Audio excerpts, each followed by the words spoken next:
Kitchen.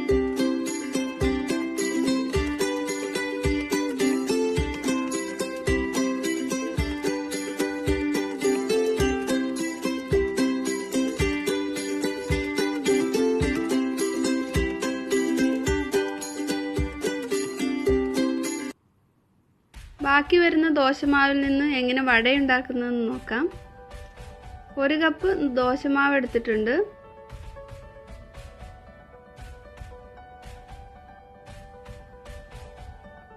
ഇനി ഇതിലേക്ക് ഒരു ചെറിയ സവാള ചെറുതായിട്ട് കട്ട് ചെയ്ത് വെച്ചിട്ടുണ്ട്.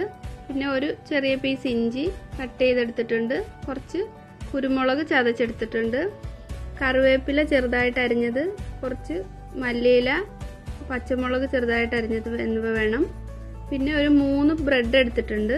ഇത് ബ്രൗൺ ബ്രെഡാണ് എടുത്തിരിക്കുന്നത്. വൈറ്റ് ബ്രെഡ് എടുത്താലും മതി. ഇനി ഇതിലേക്ക് 1 ടേബിൾ സ്പൂൺ റവ എടുത്തിട്ടുണ്ട്. ആദ്യം ഈ ബ്രെഡിൻ്റെ സൈഡ് ഒന്ന് കട്ട് ചെയ്തിട്ട് ഇതൊന്ന് പൊടിച്ചെടുക്കണം. മിക്സിയുടെ ചെറിയ ജാറിലേക്ക് ഇട്ട് കൊടുത്തിട്ട് ഇതൊന്ന് പൊടിച്ചെടുക്കാം.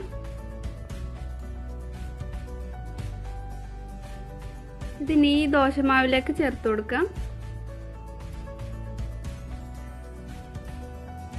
ഇനി ഇതിലേക്ക് റവ ചേർത്ത് കൊടുക്കാം. ഈ റവ ചേർക്കുന്നത് ഒന്ന് ക്രിസ്പി ആയിട്ട് കിട്ടാൻ വേണ്ടിയാണ്. ഇനി ഇതിലേക്ക് സവാളയും ചതച്ച് വെച്ചിരിക്കുന്ന കുരുമുളക്, ഇഞ്ചി എന്നിവ ചേർത്ത് കൊടുക്കാം. ഇതിൻ്റെ ഒപ്പം തന്നെ മല്ലിയിലയും കറിവേപ്പില, പച്ചമുളക് എന്നിവ ചേർത്ത് കൊടുക്കാം. ഇനി ഇതിലേക്ക് 1 നുള്ളു കായപ്പൊടി ചേർക്കുന്നുണ്ട്. ഇനി 1 നുള്ളു തന്നെ ബേക്കിംഗ് സോഡ ചേർത്ത് കൊടുക്കാം.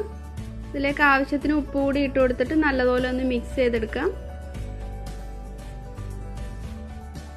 അപ്പോൾ ഇത് മിക്സ് ചെയ്തെടുത്തിട്ടുണ്ട്. ഇതിനെ ഒരു 10 മിനിറ്റ് ഒന്ന് മാറ്റി വയ്ക്കാം. അപ്പോൾ ഇത് 10 മിനിറ്റ് കഴിഞ്ഞിട്ടുണ്ട്.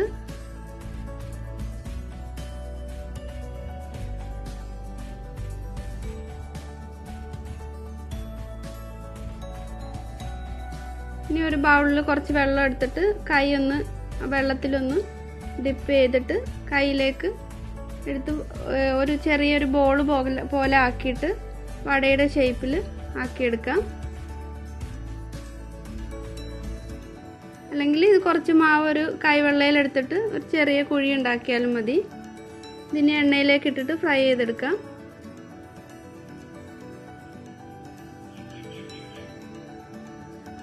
ഇതുപോലെ തന്നെ ഈ മാവെല്ലാം വടയാക്കിയിട്ട് ഫ്രൈ ചെയ്തെടുക്കാം.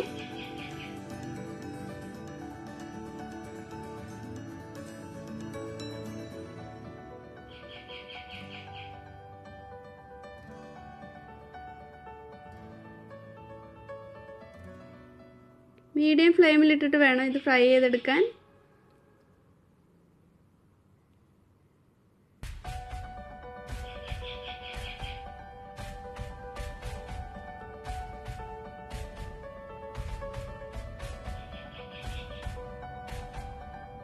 ഇതെല്ലാം ഫ്രൈ ചെയ്തെടുത്തിട്ടുണ്ട്. നല്ല ക്രിസ്പി ആയിട്ടുള്ള പെട്ടെന്ന് ഉണ്ടാക്കാൻ പറ്റിയ വട റെഡി ആയിട്ടുണ്ട്. ഇതിൻ്റെ പുറമൊക്കെ നല്ല ക്രിസ്പിയാണ്. ഉള്ളൊക്കെ നന്നായിട്ട് വെന്ത് വന്നിട്ടുണ്ട്. ആദ്യമായിട്ടാണ് കാണുന്നതെങ്കിൽ സബ്സ്ക്രൈബ് ചെയ്യാൻ മറക്കരുത്. Thank you.